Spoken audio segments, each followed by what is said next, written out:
Morning, everybody. If you have any more questions or comments, please put them in our chat because we're about to get started. Okay, Ed Bell, we're waiting for you to get started.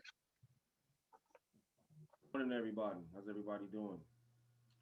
Welcome to the Landbank Board of Advisors' first community engagement event for 2021. We want to thank you for taking the time to learn more about Landbank properties and how to purchase them. My name is Edward Bell, and I'm a member of Landbank Board of Advisors of Kansas City, Missouri. This morning is one of our 6 scheduled virtual activities to educate residents and community on what Landbank is about, or how to become a homeowner, or to purchase a lot to build upon. Upcoming workshops will include work resources to fix up your property, free services from the City of Kansas City, Missouri, reputable contractors, institutions to apply for loans and financial guidance, federal housing services, real estate and credit smart seminars, community and homeless housing projects, partnerships with Dunbar, and other community organizations. We will present on how to access information in your own community and the Community Stabilization Project with the East End Village. All sessions will be available through Eventbrite. Our next event is scheduled for April 27, 2021. Again, our next event is scheduled for April 27, 2021.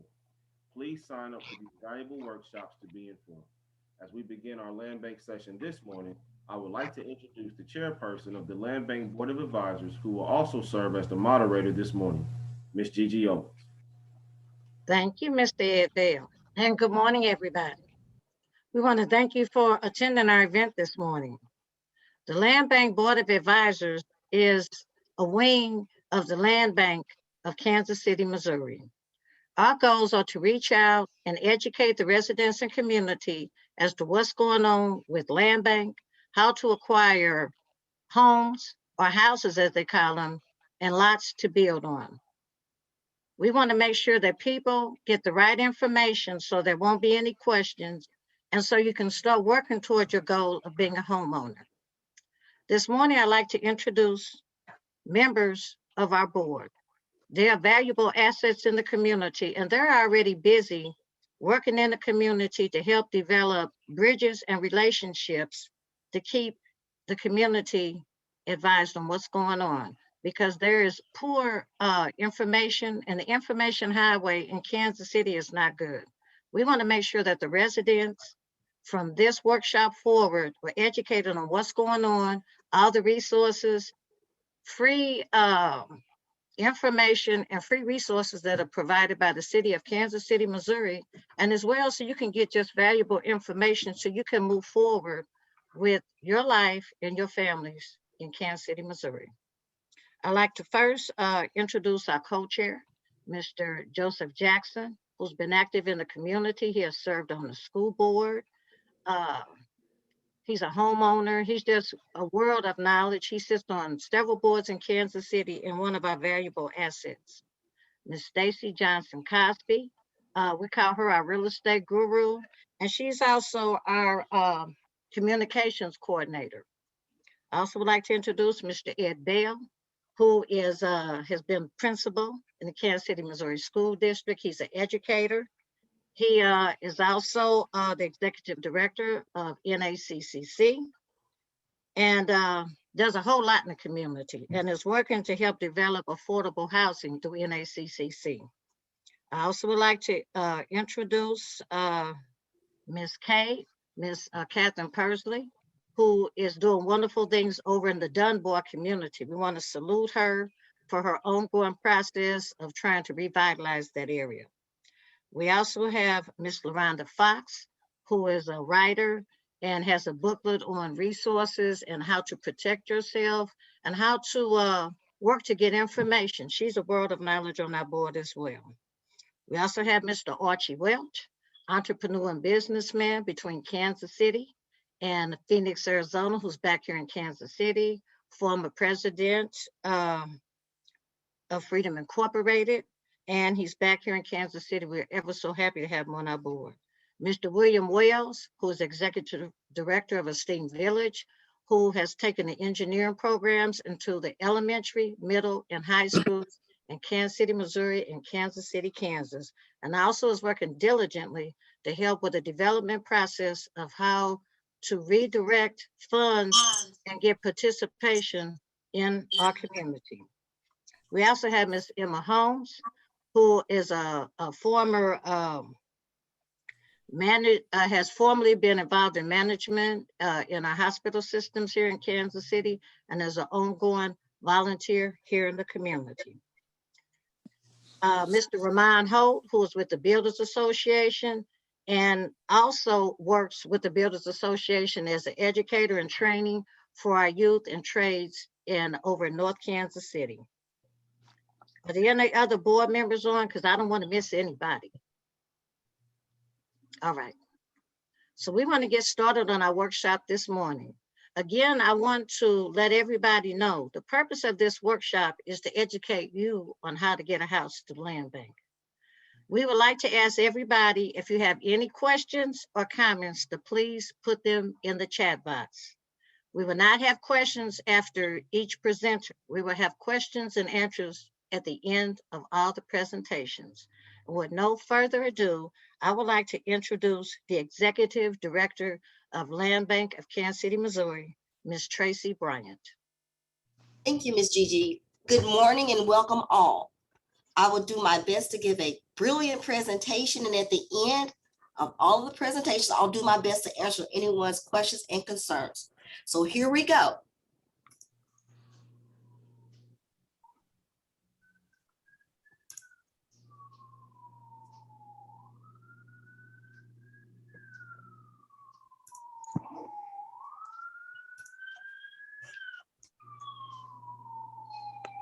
Can everyone see the presentation? Yes, ma'am. Okay. Let me see.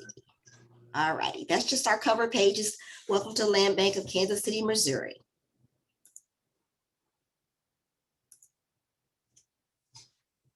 Land Bank was enacted in 2012 with the state statute. We are a quasi-city agency. We are here to help manage the abandoned and vacant properties in Kansas City, Missouri. We get our properties from Jackson County, from the tax courthouse sale, the ones that do not sell. So we get those every year between January and February. We get those on our payroll, and we do inspection on all the structures, only the structures, and we add them to our inventory. It is essential purpose. Our essential purpose is to organize, stabilize, and maintain those properties, and then market them and put them back into productive use for land, for infill housing, as farming or orchards, as some type of creative green space. We currently have about 2,863 properties. The majority of those are vacant lots. Most properties are located in the 3rd district. We have approximately 6% in the 4th district, 25% in the 5th district, and we have approximately 63 properties in the 6th district. Generally, there's a problem with the properties. Either there are dangerous buildings, or they may have some environmental issues, dumping on them, weeds, or functions with the platting. We sell each property for cash and the promise to do the work, which is secured by a deed of trust. These are the application requirements. A person must sign and date the application, present their social security card, have a state issued photo ID. They must have proof of funds that they can rehab the property. They need a scope of work. We conduct a background check, and there is an administration fee.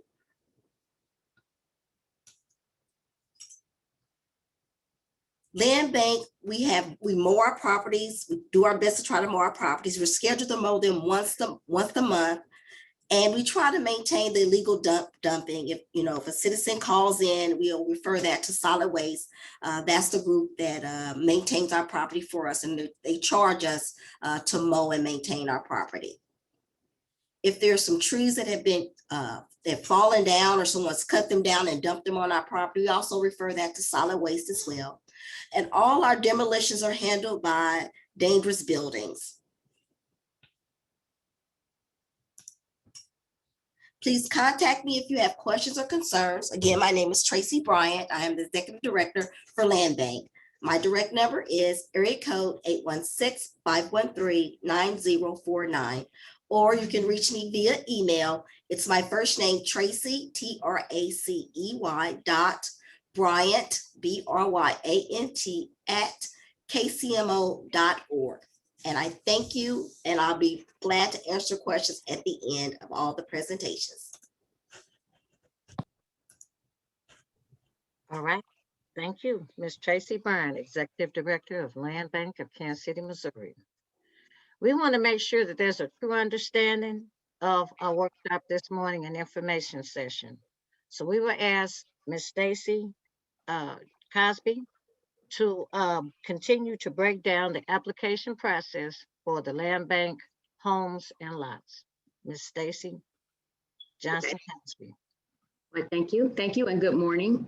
And my goal this morning is to make sure that you know when you apply that you increase your chances actually for getting your application accepted. I'm going to ask, is anybody hear an echo? Or are you okay? Okay, I hear a slight echo. And so our goal is that your application is accepted once you apply. And so I'm going to share a screen.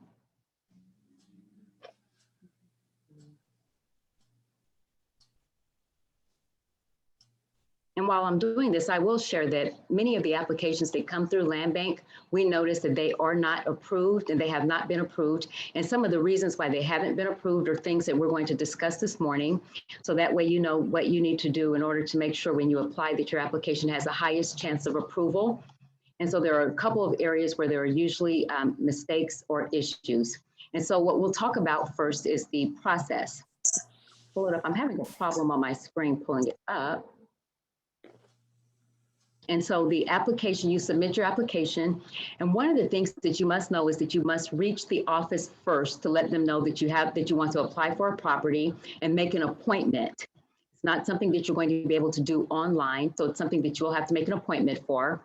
And then once you submit your application, there is an application fee, as Tracy mentioned, it's $25 plus an additional $10 per additional applicant. So if you have a spouse, you must have another $10 for them.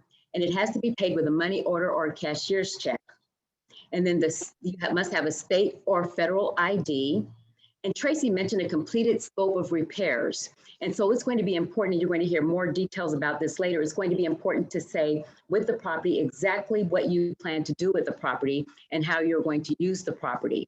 And the repairs from top to bottom, from A to Z, the scope, the more complete the scope, the better opportunity that you have for your application to be approved, because it shows that you're being detailed in the work that needs to be done and that you're aware of all of the work that needs to be done to the property. And many times you'll notice that when there is a set of rules put in place, it's because perhaps something's been abused in the past, and that is the case here. Many people would make applications for land bank properties. They'll get them for a great value, a low dollar amount. And then when it's time to actually make the repairs, didn't have the funding or the ability or the expertise in order to complete the properties. And as a result, we weren't moved ahead any. The properties sat there incomplete and many times further deteriorated. So we were not able to get the property turned over into useful inventory because the people would not have been properly prepared with the scope of work or with the funding that's needed in order to finish the project. So the result is now that those criteria are a little more stringent. So your scope should be very detailed. The scope of repairs, and you're going to include the total dollar amount, and then the timeline for the completion of the renovations. And 120 days is the maximum time limit. And then you'll be able to ask questions of Tracy if there's an opportunity to extend it if something happens and puts you off schedule. You're going to have proof of funds. And this is probably one of the reasons where applications are rejected. And as I said, there's a high number of applications that are rejected in this process. And one of the reasons is that the person cannot prove that they actually have funds to complete the project. For example, if you're able to get a land bank property for $6,000, but it needs $50,000 worth of work, you can't just come in and say, okay, I have it, don't worry about it, I'll take care of it. I'll pay the $6,000 and I'll take care of the work and I'll get it done. That is not enough.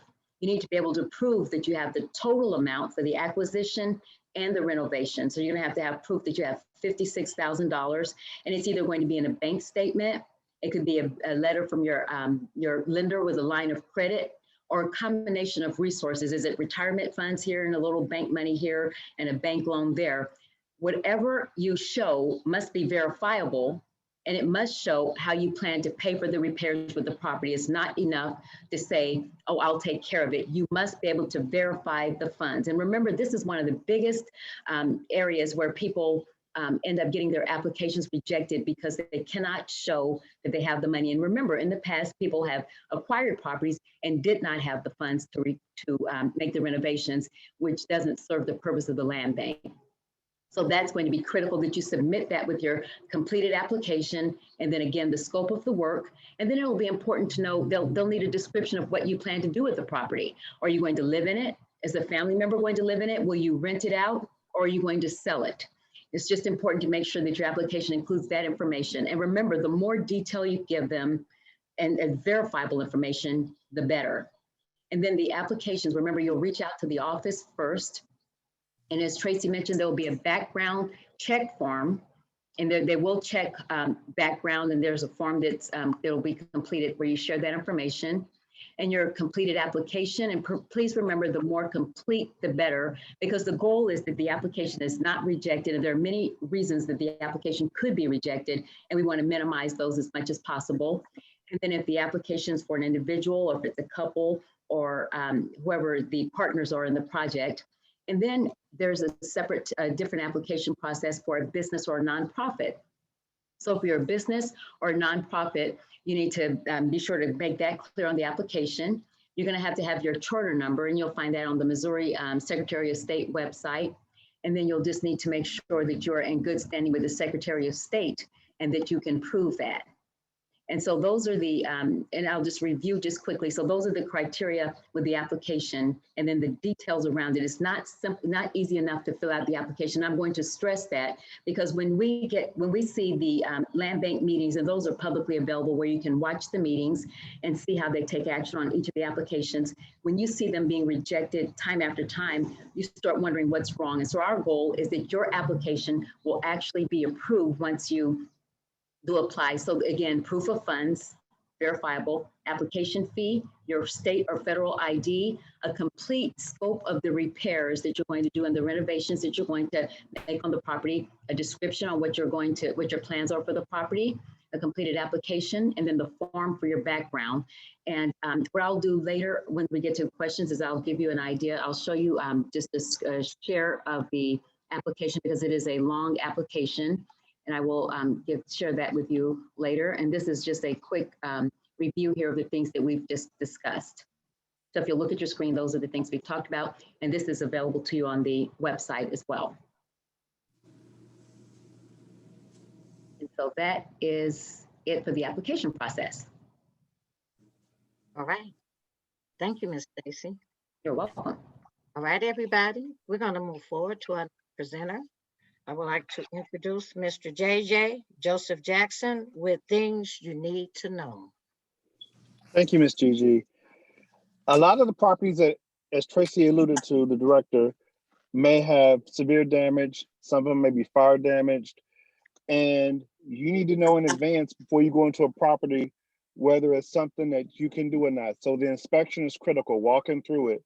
What you may see as something that you may think you can fix, maybe a structural issue, maybe something that somebody else needs to take a look at for you. So make sure that, because nothing is worse than getting into a property and thinking it's going to cost you $50,000 to fix, but you end up figuring out that it's going to cost you $75,000 to fix. Identifying a source of funding is, as they've said, is so critical, but also make sure that you have contingency money, because there's things that you're not going to be able to see. Can you tell if it has a cracked drain pipe in the back where the water goes out? Does it have a broken water line? Because water may not have been onto these properties in some cases 10 to 15 years. In the case of lots, Kansas City had a policy where they used to demo the house, they would bury the rubble into the basement. So a lot of people bought lots thinking that they were buildable. Well, they found out that now that's an environmental condition that in some cases you may have to take off 3 to 4 feet worth of dirt and come back and put clean dirt That can cost you $20,000 just to get that done. That'll bust your budget before you even get started. Also, you may find a house that you love. It may need $65,000 to $75,000 worth of work. And then you find out that the average after repair value of homes in that neighborhood are only about $90,000. So would you want to have to do all that work? Say you spend 60, you budget 65, you end up spending, we'll say 80 for a house that's in the neighborhood. You got $10,000 value, but you may end up with a house that is overpriced for that neighborhood because of so much work that had to be done. So that's a lot of your pre-work. Second part, the materials budget. A lot of people want to go in and get done and say, I'll fix the outside after I fix the inside. But then what happens in that case is you run out of money because of all the things that happen on the interior. So have an exterior budget and an interior budget and identify contingency funds. Also, one thing that people fail to look at is dumpsters. A dumpster can cost you $400 a pop. What are you going to do with all that trash? Because the minute you put it on the porch, one of your neighbors is going to call and they're going to call codes on you, and you created a situation for yourself. So you want to make sure that you keep that site clean, that you keep it where nobody has a complaint from trash or materials that have been stacked on the porch or on a driveway or someplace else. Also on your contractors, get 3 bids for everything. And I will tell you, my grandmother left me a house and I was doing my due diligence, and a guy came and sat at the table with me and my dad, and he told me he would charge me $40,000 to do the plumbing, $40,000 to do the electrical. If I had not already had 2 bids, knowing that the electrical was going to run me about $5,500 and the plumbing was going to run me about $5,000, you know, he was like, it's a great price, you know, just sign it. I would have lost my house before I even got it started. So also put it on paper, because if something happens between you and that contractor, what you said and what he said is going to vary differently. So make sure that information is on paper. So then who buys the materials, how much of a down payment you were going to give. And a lot of contractors will ask you for 50% down. I myself am not comfortable doing that, because that said I'm going to give you 50% of the money before you've even done 2% of the work. And I am tied to that contractor because he's got 50% of my money, and trying to get money back from a contractor can be very difficult.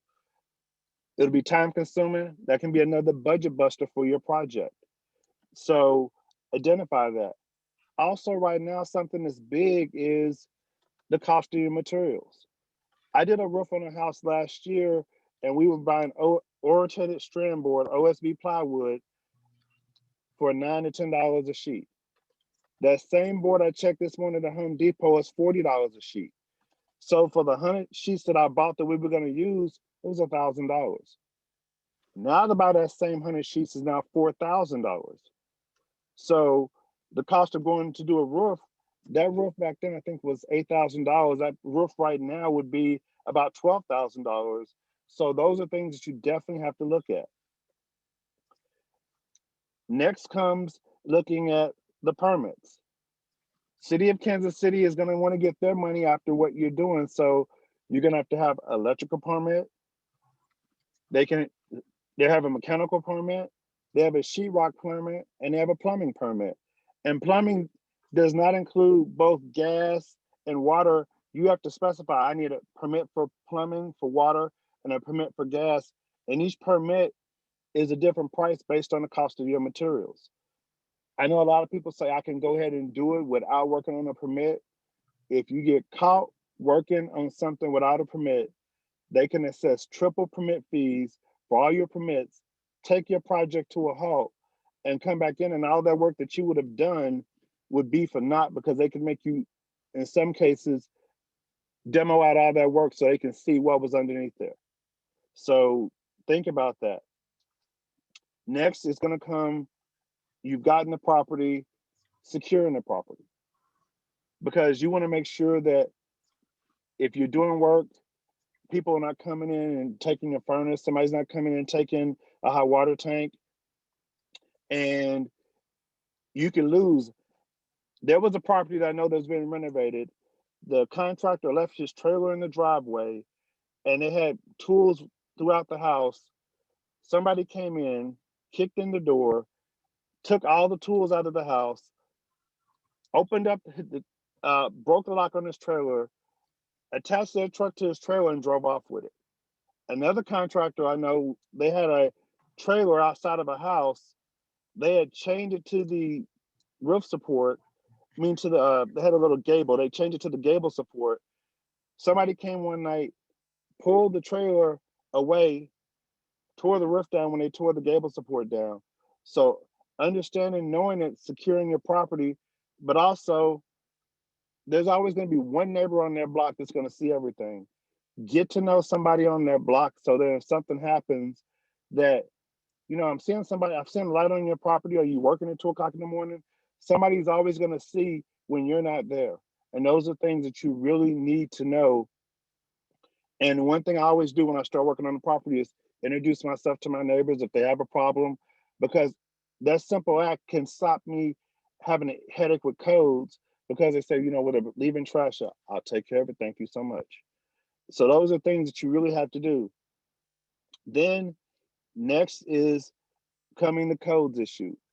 Codes again writes you up on what they can see, not what they can't see. So when you start working on the interior and they can't see that, but they can see the falling boards, you know, that your gutters are in disarray, that you've got peeling paint. Those are things that they're going to write you up on. So now, in addition to trying to work, you're trying to get the codes officer off of you. And once he starts and he's on you, he's going to stay on you until you get everything cleaned up. So that's why I look at starting something from the outside in. So then that way I don't have problems with the codes officers, and my budget doesn't get busted because I did not take into account the things that were going to happen. Folks, in renovating these houses, nothing is ever going to go the way in which you plan it to go. But also, you're going to, if you think you need 50,000, budget for 60, because there's going to be things that come up. You may need to replace a floor. You may need to look at running a new sewer line, different things. You want to have that contingency money up front, not trying to worry about where that contingency money is going to come from after you've been to the project. And that is my presentation, Ms. Gigi. All right, thank you, JJ. Okay, everybody, I hope nobody is getting discouraged from getting a land bank house, but keep in mind, you can always go get a house that's already all fixed up and pay the mortgage, pay a huge amount of money down to get the house, pay a mortgage. But this is my take on things, and some of you may not agree, but I would like for you to think about this. You still don't own a house till you have the deed in your possession. So with the land bank house, once you apply and you get all your documents, that house is in your name. And when you finish it, it's yours. You're not making payments to anybody at any point in time. And I'd also like to add, I have a house from land bank. I'm ever so happy that nobody's getting my money every month, but this house. Now, ongoingly, I'm making repairs, but I know nobody can come and snatch my house away from me because I missed some payments. With that, our Wait, next, Gigi, may I add something to Joseph? Is that okay? yes, Okay, ma'am. so regarding the codes, it's something you can do to keep the codes officer off of you. A couple of years ago, many people in the industry went to John Wood and went to the city and said, while we're working on the properties that have been otherwise deteriorating on the block, we'd like to have the codes officers held off of us. So there is a safe harbor program that the city has. I'm going to put in chat the name of the person who manages that. It's Daryl Baker. So if you've acquired a property that you know they're going to have some codes issue, you can reach out to Daryl. There's an application that you need to complete so that the city will look at it and they'll see your scope of work, that you're actually working on the property, and they will hold the code officers off. And so many code officers aren't even aware of this. So it's important that we know it. But I'm going to type into chat Daryl Baker's contact information. And so you can reach out to him. He is a codes a manager in the codes department, but there is a safe harbor program that they can put into place. Codes officers will leave you alone while you work to renovate the property. That's for any kind of property, whether it's land bank or any other property that you've acquired, and that'll be in chat. Thank you, Ms. Stacy. And we would like to invite him to our next workshop, because our next workshop involves resources and services that are free from the city, such as paint, weatherization, and some other services. That will be going into our second workshop. Our next presenter is Mr. Ramon Holt with the Builders Association, and he will be talking about the inspection process. All right, Ramon.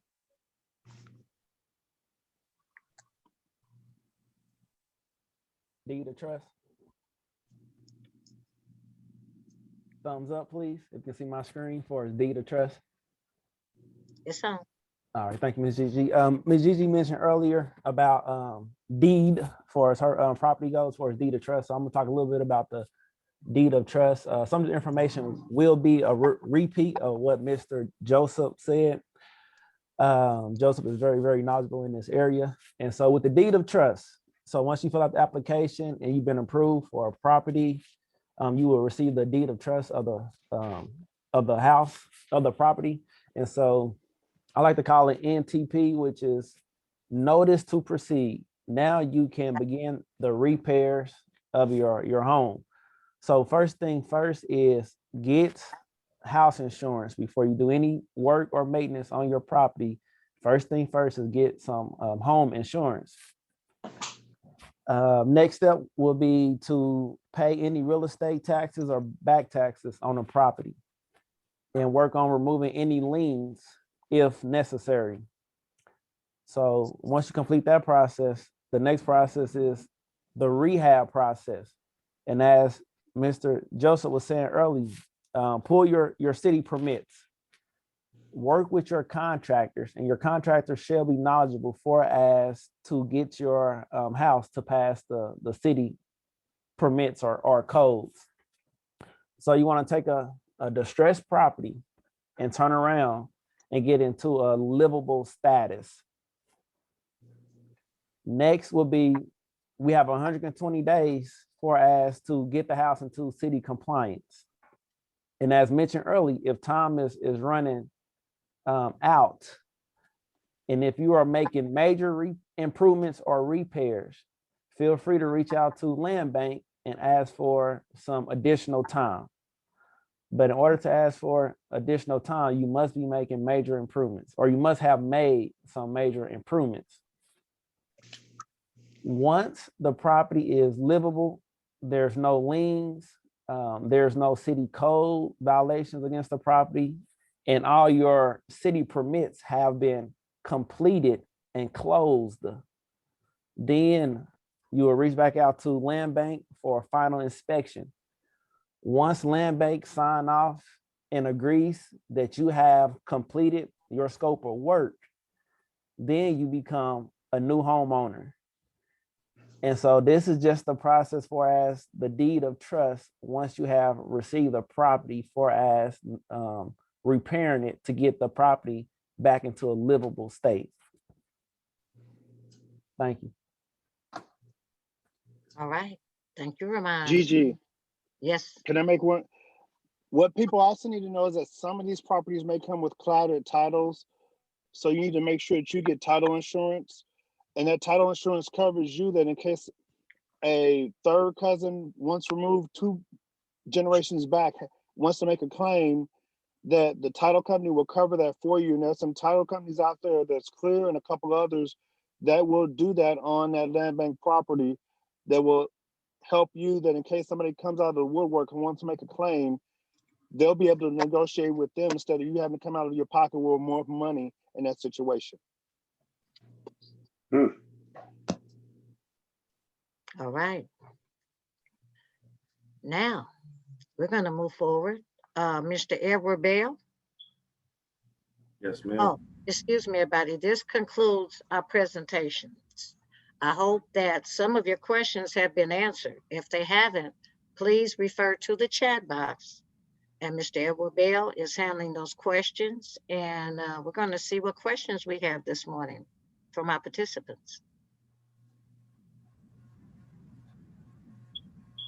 Edward? Yes. So some of them have been answered periodically through the chat. I'm just looking at a couple of new ones. Does the land bank have records of which lots are, at the very least, the city was involved in the demolition of a previous structure? Land bank has a list of all the lots. I'm not sure in terms of the history tracking of what was on the lot. I'm pretty sure they can tell you what it was zoned for, right? And so the zoning will give you an indication of what might have been on the lot previously. So if it's a residential or commercial zoning, that would tell you the kind of structure that might have been on there previously. Also, a permit will also, if there's a permit available, will also give you an indication of what was available for, what was previously on that lot and what you can use for uh, that lot if you're looking for it. Okay, Also, Edward, give me one excuse second, me. Gigi. Go Hold ahead. on. Hold on, please, Ed. Miss Tracy Bryant, would you like to chime in on that as well? Absolutely, I would. We receive the properties as is. So we don't know what's been on the property before, even if the house is there, or if there's just a vacant lot. So we don't know. That's why it is up to the intended applicant, if they've been approved, to do their research, or maybe conduct an environmental assessment on the land. I think a lot of novice come to land bank because it is a way to have home ownership. But there is a lot of research that one must do first on their own. So if they're interested in buying a vacant lot, they need to do the research, maybe reach out to an attorney. I don't know if legal aid would be helpful. So that would help them when they do purchase the land. If there's something underneath, they're well aware before they purchase it and they're not financially set back in the beginning. Also, I wanted to say something else about when it comes to the deed of trust. The deed of trust on properties are for 3 years. So they don't get released until that term has expired. So I just wanted to be clear on that. A special warranty deed is issued at the same time at the closing. So you get a special warranty deed saying that you are the owner.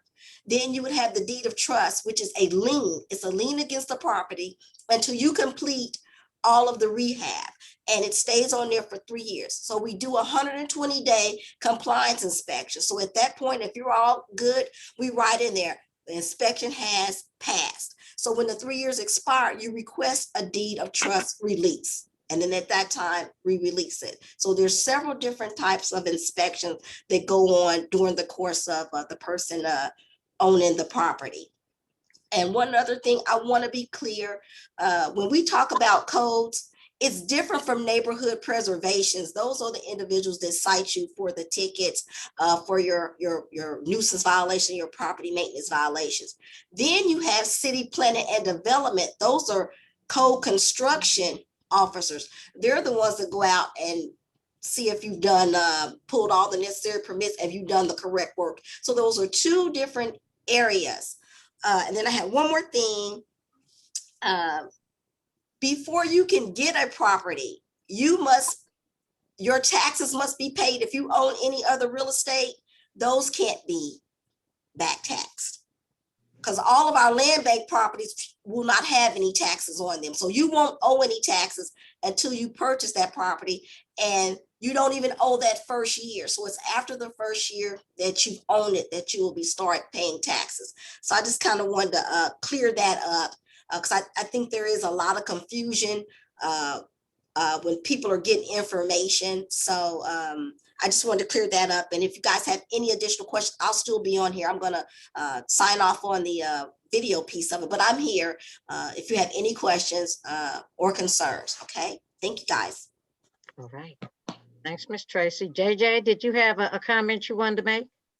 Just that you may check with dangerous buildings to see, they may be able to document when that property that may have been there was demolished, and that can give you a good idea what you may be looking at. And that is so critical because I know a couple of people who bought lots, they wanted to build on those lots. And then the gentleman found out that he was going to take off the first 4 feet worth of dirt and replace it. That was $22,000 to $25,000. And that really busted the budget and kind of set his project back. So as I said, in your pre-work, it's imperative that you do that because you may find that that lot has some issues or maybe potential issues, and it may be better for you to move on to another lot. Okay, thank you. Edward Bell, next question. Another question from the chat is, how do you access the inside of the properties to view them? Tracy, Okay, you would contact, and I'm gonna give the person's name and email address. Her name is Dewan Carpenter. It's DEJUAN Carpenter, CARPENTER @kcmo.org. You would email her the address that you're interested in and let her know that you would like to inspect the inside of the property. She will email you back with the date and time that she has available, and you would go from there. Everybody must sign a waiver before they enter into the structure. For vacant lots, you don't need to, you don't need to make an appointment for that because you can visibly, just walk up and see the vacant lots. Again, if you are a novice at it and the person that's going to rehab the house for you, they can come in, but they will also have to sign a waiver. So you most definitely can do that. If there's any other questions or if that was too quick for you when I gave her name, just let me know and I'll be glad to repeat. all righty. Ed? Edward? Are there any more questions in the chat? I was muted. I'm sorry, I'm muted. If a house is purchased and rehabbed and then sold to another person before the 3-year period has not expired, does the remaining time on the land bank lien retain on the property? Tracy? Okay. What that is called, I'll give an example. Say, for instance, this is how this generally goes. When a person applies for land or a house and they say they want to sell it, that's when we already know after you rehab the home, you're going to sell it. So you come back to Land Bank and you would do a partial release and assumption to the new buyer or the subsequent buyer. That person is responsible under the deed of trust, even though if the house is complete, that person still assumes the deed of trust, and the deed of trust stays there until the 3 years expire. The original buyer is not responsible anymore. Also, with that being said, the original buyer and the subsequent buyer also needs to switch over the special warranty deed. Those are two separate transactions. The deed of trust and the special warranty deed, two separate transactions. Land Bank, we only do the partial release and assumption. That's for the deed of trust only. Ed, any more questions? Last question. Do vacant lots require a deed of trust as well? Ms. Tracy Bryant? I'm here. Yes. Because we have so many vacant lots, we would really love to see somebody do infield. So if you're doing infield, there would be a deed of trust on the vacant lot. I know some people have said, like, I'll give an example, neighborhood associations, they say they're going to make side pocket parks. So they get a deed of trust on there as well. Until they complete the side pocket park, once they complete it, the deed of trust still stays on there 3 years. That ensures that that person complies with the deed of trust and they do what they say they're going to do. And it also keeps the person paying the taxes every year, because that's a part of the deed of trust too. When you purchase the property, you're supposed to maintain the taxes on the property. A lot of times people are not maintaining them for whatever reason. And when you sign the deed of trust, you adhere to that. And I just want to make mention, Land Bank, we have the right to foreclose on the property. The legal term is clawback, but we have a right. If you fail to adhere by the deed of trust, we want our property back. So that's why it's crucial if you buy a home and you can't meet the deadline and you're making significant progress, then we come out, we inspect. Say for instance, you're at the 3rd month and you 75%, and I don't know what the situation could be, the scenario. And you're like, okay, we're not going to meet it by the 4th month. I need additional time. We would assess that, and then I would determine whether or not we will grant an extension. But it is up to the citizen to communicate with Landbank.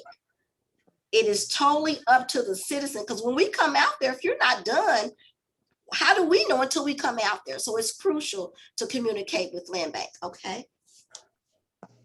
Okay, we had 2 questions come into the queue. The first one is the scope of repairs included in the asking price? No, it is not. We ask for the asking price. The asking price is for the price of the property. It does not include your rehab work at all. Okay.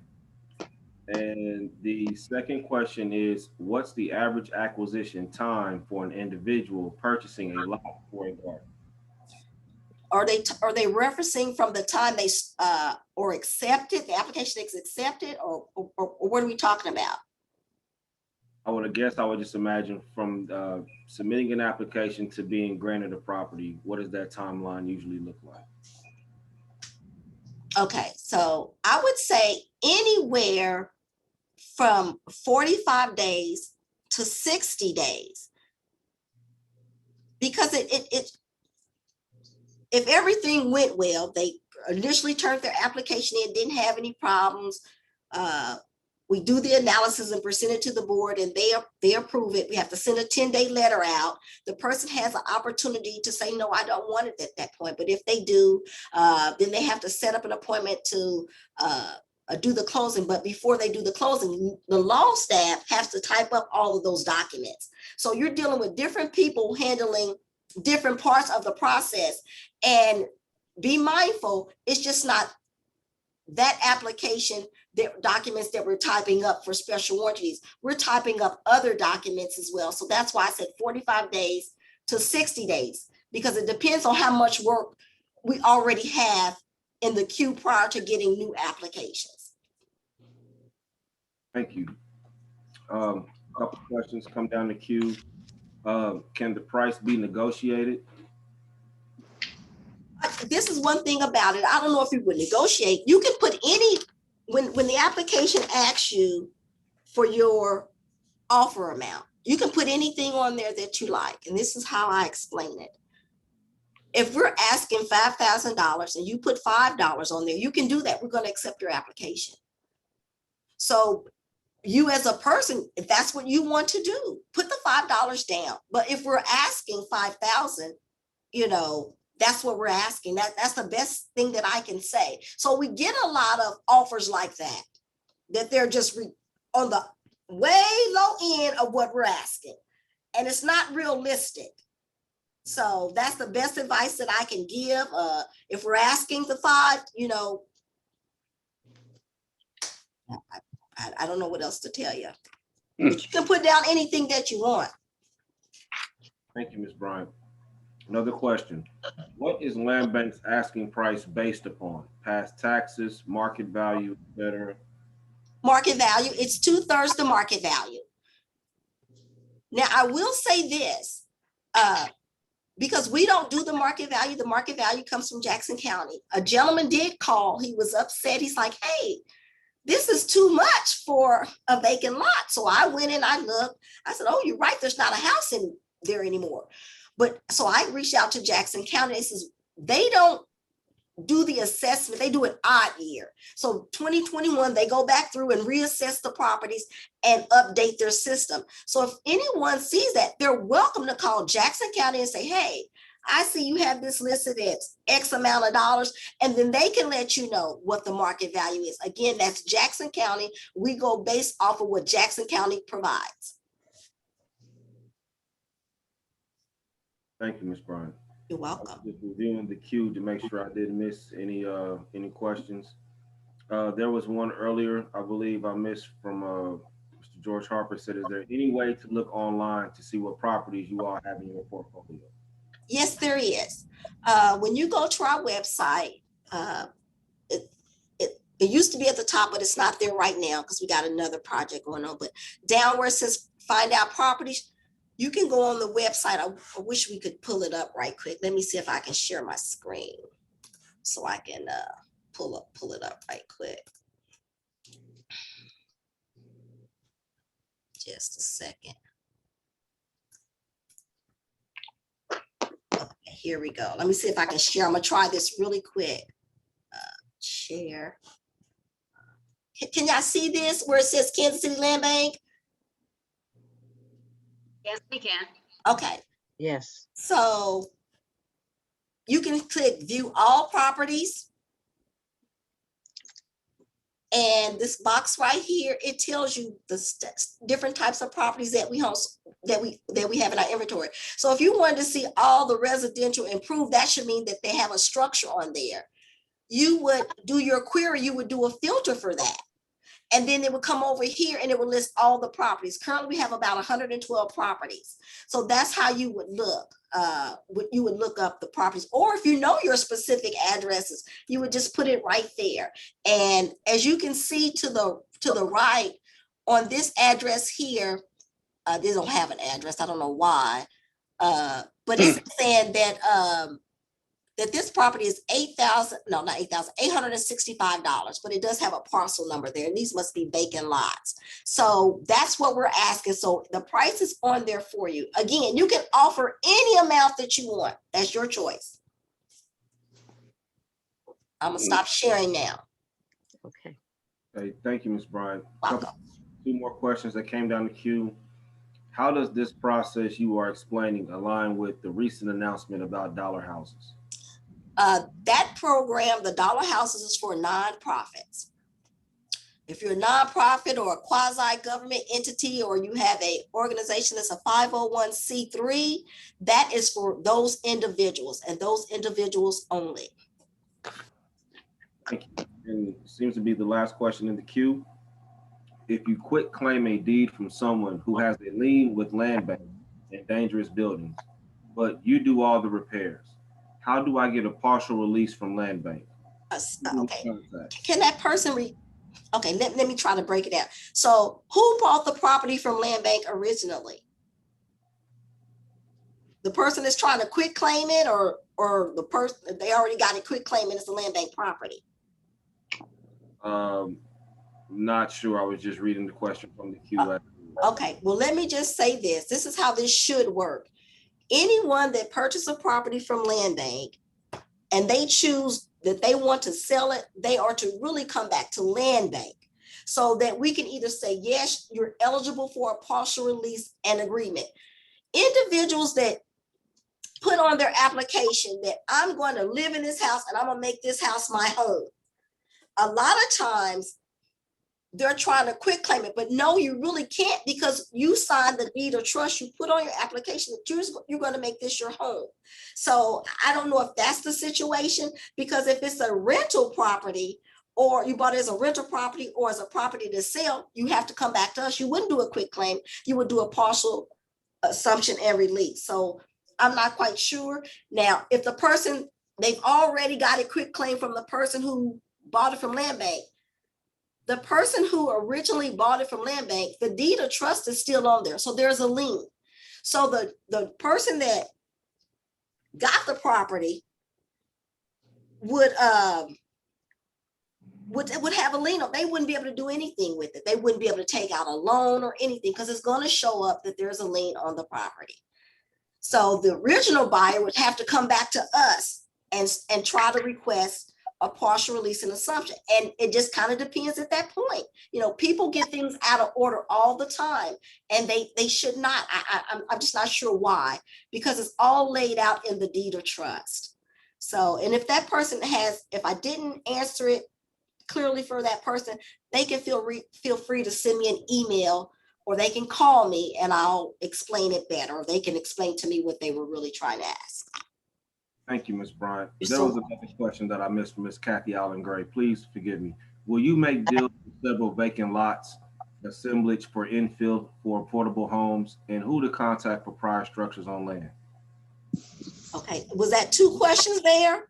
Yes. Will you Okay. make deals for several vacant lots for infill affordable homes, and who to contact for prior structures on land? Okay.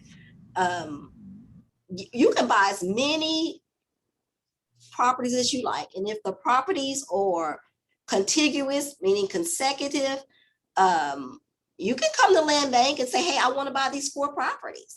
And in that person's proposal plan, they would say, hey, I'm buying these 4 properties.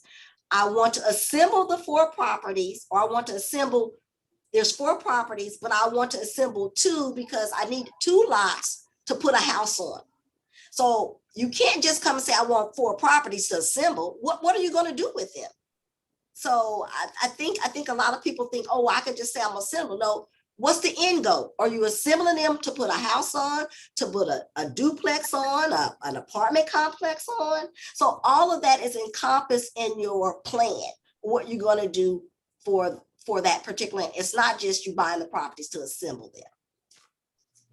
And what was the second question to that? Ed, Who do we contact? Who do we contact for that? I'm not for sure who you would contact for that, but I mean, if the property was demoed, you most definitely can try to reach out to Landbank, Dangerous Building staff may be able to help you with that. They can tell you, you know, what type of structure was demoed. And I know anything that's been demoed in the past 10 years shouldn't have anything underneath the ground, you know, something that shouldn't be buried there. I mean, maybe they had ill practices before, but I know they have done a lot better when they go out to these sites to inspect after the property has been demoed and torn down, and whatever they're placing in the ground, what it should be. But Dangerous Building staff could help you with that. And also you should reach out to City Planning and Development as well. Okay, there's a couple more questions, but I just wanted to reiterate, I guess I didn't ask her question correctly. I guess she was asking specifically for affordable housing. In reference to, Making lots available, making deals, and who to contact. the person who asked, are they anticipating that they're going to build a house or an apartment or a duplex on the lot? That information wasn't provided in the question. Okay, well, You just hit the points of the question. okay, well, if you're interested in buying a lot and you're going to put a building on it, then by all means, put in an application for the lot. And you have to have your not just your scope of work, but you have to have your plans. You know, what is your house going to look like? You know, how long is this going to take you? So it's a gamut of stuff that goes in there when you're trying to do infill. So I would say if this is your first go at it, reach out to some community people that's done housing before. Miss Stacy Johnson-Cosby had a question. Are they fully staffed to manage calls or to inquire or for folks who are making applications? No, we are not fully staffed, but what you can do is, okay, if you're trying to submit an application, let me know, because there's a different process. Because when you're trying to submit it, you call to make an appointment to say, hey, I got my application, it's already ready, and I need to schedule an appointment. Same way when you need to see a property. Same way when someone needs to have the deed of trust release. We have to schedule appointments, and we're not fully staffed. So we're trying to manage our time as most effectively as we can. So hopefully that answered that person's question. If not, feel free to send me an email and I'll do my best to do a follow-up with you. I asked that because there were a couple of people in the chat that said that they've tried to make phone calls and weren't able to hear back. And so I just wanted you to be able to explain what may be going on behind the scenes. Absolutely, we're not fully staffed at this point, and so if we're at our best doing other things working and we don't have a staff, that normally would answer the phone, then we answer it as often as we can. And we try to go back at the end of the day and write down everybody that called and call people back. We may receive anywhere from 100 calls upward a day. And some people leave messages, individuals don't. Some people leave 3 or 4 messages in a day. So one message really will suffice, and the staff will get back to you as quickly as possible. Is email more efficient? Tracy, what's the best way to reach you? I would say email. So, but let me say this. I can't be inundated with a whole bunch of emails because I do everything else. For this call here, if you got an additional question, feel free from this meeting here, feel free to give me a call and I'll clarify anything that I can regarding what we're talking about today. If you go to the website is pretty clear. The application itself is pretty clear. Now, let me just bring up a couple of points that I do want to make. A lot of times when the applications that do make it to the Land Bank Board of Commissioners, this is what the issue is. There's always, most of the time, the bid offer is insufficient. The funding that the people have is insufficient. The proposed use is insufficient. The scope of work is insufficient. And they come to the Land Bank staff and they want us to tell them what to write down. We can't. Who should know better than the applicant what the intended use for the property is and what it will take them to rehab it? So when they ask, well, what should I offer? Well, the price is there. So, and if you don't want to offer that price that we're asking, then you offer whatever you want to offer. So that's the best advice that I can give. And again, it's up to the Land Bank Board of Commissioners to decide whether or not they will approve or reject. And another thing, when people come in with their applications, they're frustrated because they come in, they owe back taxes. We won't take your application. They fail to list the other properties that they own, and we go back and we verify. We come back, and I'm gonna use you, Ms. Gigi. Ms. Gigi, you did mark down that you own 5 other properties. We can't take this application. You owe back taxes. You have a special assessment on there. You got neighborhood preservation violations on your property. So the applicant needs to do their due diligence. And most people are aware that you didn't pay your taxes. You get notification from neighborhood preservation staff that you've got issues on your property. All of that needs to be remedied before you come to us. That will help the process go much smoother, because we get it all the time. Applicants come in, and I don't know if maybe they just thinking maybe they won't see that, and bring the right amount in. It's an $85 administration fee. It's a $25 background check fee. Any additional person that we're checking for the background check will be at $10. Okay, no sex offenders. You can put your application in. You won't be able to get an application. If you've been convicted of selling drugs, you won't go through. It's on the application. And I think a lot of times people are either maybe they're just not reading, or they choose not to fill in those spaces. That's why we won't take an application. Every area must be marked, because when you sign it, you're stating that everything you put down there is true.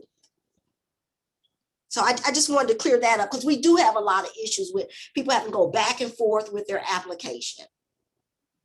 Thank you for clarifying that and making that clear. There was another question in the queue.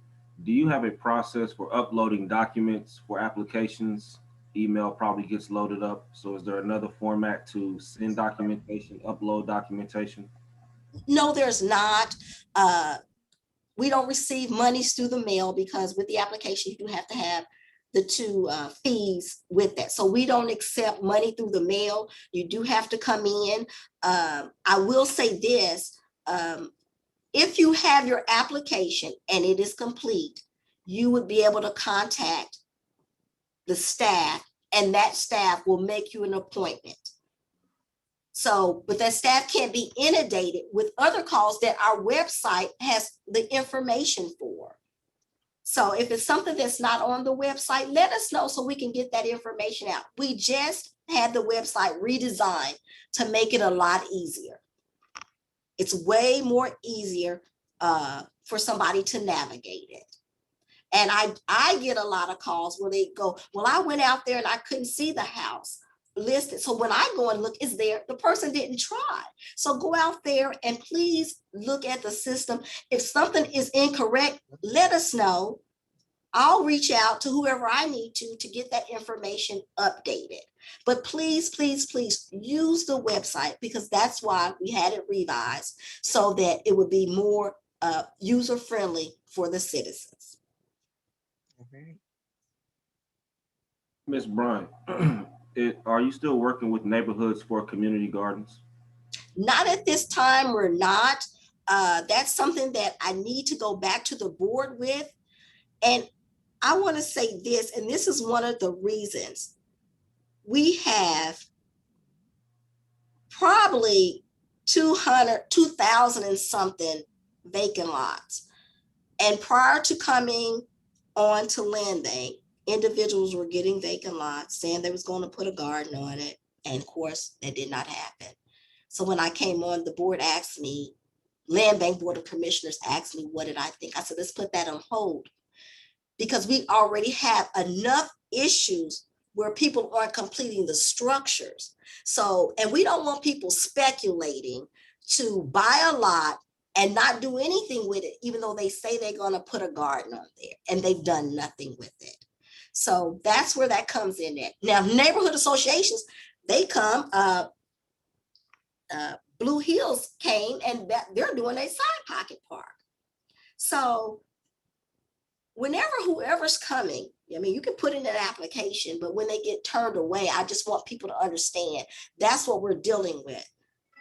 And 2,000 vacant lots is a lot of lots to try to go back and conduct an inspection to see if somebody's putting a garden on the lot. Thank you. And before we turn it back over to Ms. Gigi, our moderator, for concluding thoughts, Ms. Stacy Johnson-Cosby made a note about side lots, a side lot program. Can you give us some clarity and explanation on that, please? Yes. In order for it to be a side lot, you must own and reside in your house.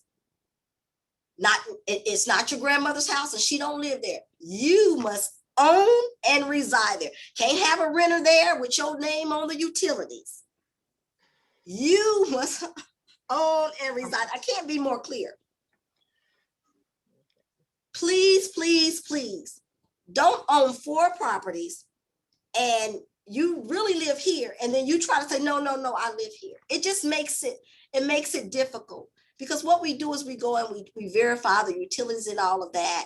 So it just makes it difficult. So just be honest and true. So if you live and reside and own your home, and there's a land bank or a KC Homesteading Authority vacant lot on either side of you, you're more than eligible to put in an application for a side lot.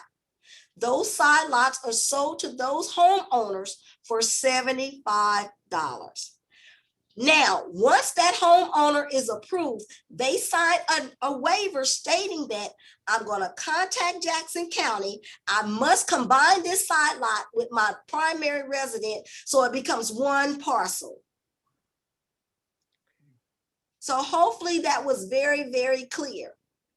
If not, feel free to give me an email, or you can call me and I'll discuss it further. No, it can't be your grandmother's house and I'm living there. You must own and reside there. And please don't call with you owning multiple properties, because people are trying to get a piece of property for $75 when it's really the advantages for the homeowner who resides and lives there, not somebody who owns the property and has a renter living there, and you got your name on the title, your name is on the lights, gas, and water, but you don't really reside there. So that's a lot what I face, but we do have them, and that's what the process is. Thank you, Ms. Bryant, for giving some clarity to that. Ms. Gigi Owens? Yes. Okay, I hope and pray that everybody that's on this workshop today got some of their questions answered. Please go to the Land Bank website. It's been upgraded and updated, and it's much easier to navigate now if you're wanting to find out information on a property. And as well, she gave the name, Miss Dewan Carpenter, for your contact person to send an email to if you want to go inside and look over the property. If you're not sure what all needs to be done, I would suggest that you have somebody that has some experience uh, in construction, or that does rehab work, or that's a builder to go with you so they can go down that checklist so you can know exactly what you need to do so you can have the correct estimation of the repairs you're going to make on your property. Gigi, can I add one more thing? Yes, ma'am. I know Joseph mentioned permits, but I do want to say this. A lot of times people do not pull permits, and these are people that have gotten properties from Land Bank before. And when it's time for us to do our DOT release, we won't release it because you never pull permits. And what will happen is city plan development, when they come out, they may make you redo all of that stuff. So please, please, please, no matter who you're working with, if they say they don't need permits, that's not true. It's not true. You mostly need an electrical permit, plumbing, building, and mechanical. The building permit should suffice for like the sheetrock and stuff, but call city planning and ask them to make sure, because it's a horrible thing to have your work redone. So that's all I wanted to add. Thank you. Okay. So those of you who still have any questions, please email Ms. Tracy Bryan at the Land Bank of Kansas City, Missouri. I want to know if you all have any other questions. If there's anything that hasn't been answered today, please feel free to contact the Land Bank. And we will, in an ongoing process, the Board of Advisors have ongoing workshops. You can be educated on what's going on with land bank properties and other activities going on in the community to support what you're doing. Our next workshop is scheduled for April the 27th, which is the last Saturday of April. And at that time, we will be having presenters to share information on different resources to help fix up your home you may already own, properties that you may get from Land Bank, reputable contractors and other resources that are free through the city, Loan Depot, and other presenters that have information that will help you in the process of becoming a homeowner. I would like to thank the Board of Advisors today for helping with this presentation. I definitely want to thank Ms. Tracy Bryan, Director of Land Bank. And I want to thank all the participants that took their time this morning to get this valuable information. Please stay healthy, please stay safe, and please continue to participate with the Land Bank Board of Advisors activities we have planned on a monthly basis. Have a wonderful Saturday and Sunday, and we look forward to seeing you at our upcoming events. Thank you.